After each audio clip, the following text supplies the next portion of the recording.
So, I love One Piece. I love the whole seven deadly sins concept. Put them together and what do you get? Bibbidi bobbidi boo.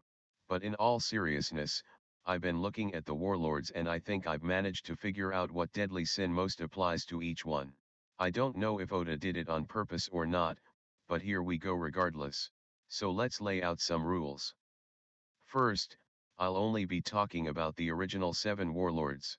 I'll also be going in order of when the warlords were properly introduced in the series. I'm pretty confident in my placement of these, so let's go. Number 1. The greatest swordsman in the world, Dracul Mihawk. Just think about the things he did prior to his appearance in Baratie. This man clashed with Red Hair Shanks, one of the emperors of the mother-f***ing sea, and emerged victorious. He casually cuts down and destroys a fleet of 50 ships just to pass the time.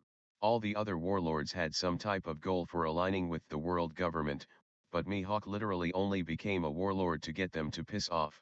Man only contributes to them when he feels like it, and the government can't do shit about it because he's literally their most valuable asset. And during Baratie, he casually defeats Zoro, you know, the best swordsman in the East Blue. I mention all this to say, the man's skills as a swordsman is unrivaled, and I have no doubt he carries this knowledge with great confidence. One could say he prides himself as the best in the world. I wouldn't say he's arrogant, but he definitely knows where he stands in the world, and he definitely carries himself with pride and honor. Number 2. Crocodile, the leader of Baroque works. From the ancient weapon Pluton, to the country of Alabasta, to the head of Whitebeard, an emperor. This guy wants it all. No matter where he is at any point in the story, he's always seeking something. It doesn't matter the scale of his goal, he aims for it and all the other giant ambitions. He wormed his way into the warlord system, seeking the perks of the government as well as all else. Truly, this man's greed knows no bounds. Numero tres. Don Quixote do Flamingo returns.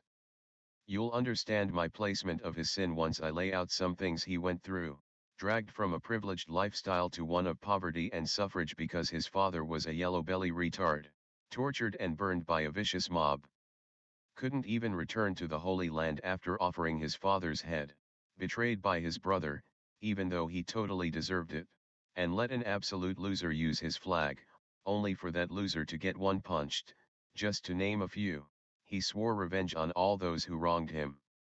And through all the shit he dealt with Law's shenanigans in Punk Hazard, with the freeing of all the toy slaves in Dressrosa, with the beating he received from Luffy in Fourth Gear, through all of it, Doffy takes it all on with a grin.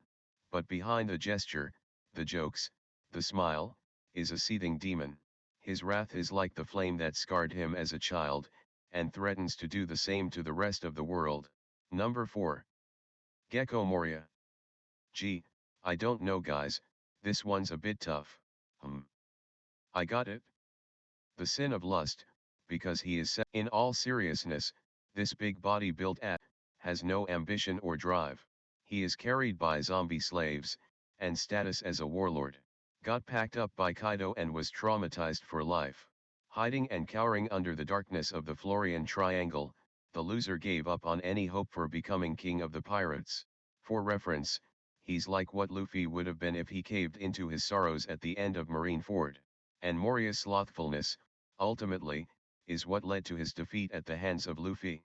A fate he may have been able to avoid, had he not caved to his sin of sloth. Number 5. Bartholomew Kuma.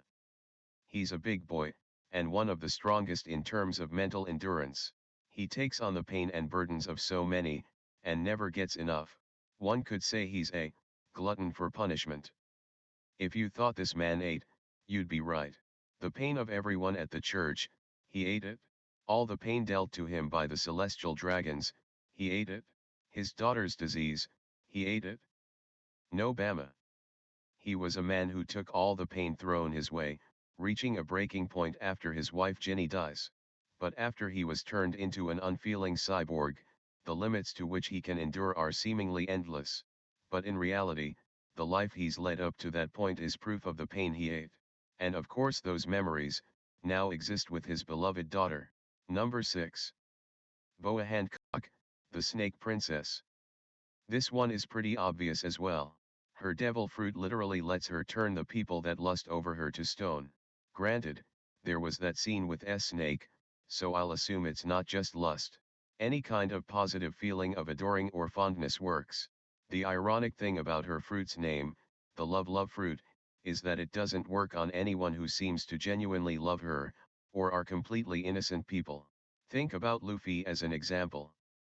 He doesn't love her in the sense that he would marry her, and he damn sure doesn't want to smash, but he does care about her. He sees her as a friend, and in that way, I suppose he does love her. Hancock on the other hand, wants his bone. But it's not like it's completely lust, as Luffy was one of the first men she met that cared about her. She still fell in love with him without knowing almost anything about him though. So I mean. Number 7. Jinbei, first son of the sea. By process of elimination, you guys know what this is. I don't think Jinbei spends his day envying others, or feeling as if his life is empty or anything. I do think that when he looks at all the humans on the surface, he yearns for a life under the sun.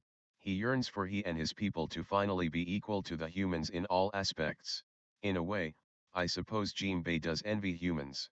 So these are the conclusions I came to. If you think I may have stretched things a bit, or just want to express your thoughts, please leave a comment. Again, I want to make a video on the 7 deadly sins concept itself, and a video on each one. Please like and subscribe if you enjoyed, and I'll see you in the next one. Fare thee well.